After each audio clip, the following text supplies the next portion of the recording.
আজ যিনি তামিলনাড়ুর মুখ্যমন্ত্রী ভবিষ্যতে তিনি হবেন দেশের প্রধানমন্ত্রী। হ্যাঁ, ঠিকই শুনেছেন। আর এই কথা আমরা বলছি না, থালাপতি বিজয়কে নিয়ে এবার এমনই বিস্ফোরক ভবিষ্যৎবাণী করলেন এক জ্যোতিষী। তামিলনাড়ুর রাজনীতিতে ইতিহাস গড়ে মুখ্যমন্ত্রী হয়েছেন অভিনেতা থালাপতি বিজয়, আর তার জয় নিয়ে এখন দেশ জুড়ে তুমুল চর্চা। কিন্তু এবার রাজনৈতিক আলোচনার থেকেও বেশি ভাইরাল হয়ে গেছে এক জ্যোতিষীর মন্তব্য। তামিলনাড়ুর জনপ্রিয় জ্যোতিষী রাধান পণ্ডিত দাবি করেছেন বিজয়ের ভাগ্যে শুধু মুখ্যমন্ত্রী নয়, প্রধানমন্ত্রী হওয়াও লেখা আছে। সম্প্রতি এক সাক্ষাৎকারে তিনি বলেন থালাপতি বিজয়ের কুণ্ডলী নাকি প্রধানমন্ত্রী নরেন্দ্র মোদীর কুণ্ডলীর সঙ্গে আশ্চর্যজনকভাবে মিলে যায়। তার কথা এটা যেন একেবারে ফটোকপি।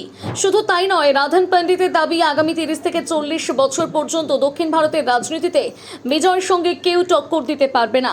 আপনারা সকলেই জানেন, তামিলনাড়ু নির্বাচনে টিভিকে চমকপ্রদ ফলাফলের পর থালাপতি বিজয় রাজ্যের নবম মুখ্যমন্ত্রী হিসেবে শপথ নিয়েছেন। আর মুখ্যমন্ত্রী হওয়ার পর থেকে তাকে ঘিরে তৈরি হয়েছে প্রবল রাজনৈতিক কৌতূহল। মজার বিষয় হলো, বিজয় নরেন্দ্র মোদীর রাজনৈতিক যাত্রায় একাধিক মিল খুঁজে পাচ্ছেন অনেকে। বিজয় 51 বছর বয়সে মুখ্যমন্ত্রী হয়েছেন। নরেন্দ্র মোদী 2001 সালে একই বয়সে গুজরাটের মুখ্যমন্ত্রী হন। দুজনেই সরাসরি মুখ্যমন্ত্রীর চেয়ারে বসেছেন। আর এখন জল্পনা, মোদীর মতোই কি বিজয়ের পথ প্রধানমন্ত্রী পর্যন্ত যাবে? তবে শুধু ভবিষ্যৎবাণী নয়, রাজনৈতিক ময়দানেও নিজের শক্তি দেখিয়েছেন থালাপতি।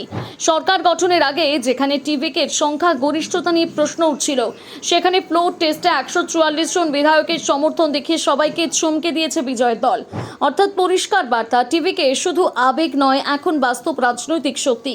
বিজয়ের সামনে আগামী বড় পরীক্ষা, তিরুচিরাপল্লী উপনির্বাচন। সেখানে টিভিকে কেমন ফল করে সেটাই এখন দেখার। তাহলে কি থালাপতি বিজয় সত্যি একদিন প্রধানমন্ত্রী হওয়ার দৌড়ে নামবেন, নাকি এসব শুধুই রাজনৈতিক উত্তেজনা আর জ্যোতিষীর ভবিষ্যৎবাণী? জানাতে ভুলবেন না আপনার মতামত কমেন্ট করে।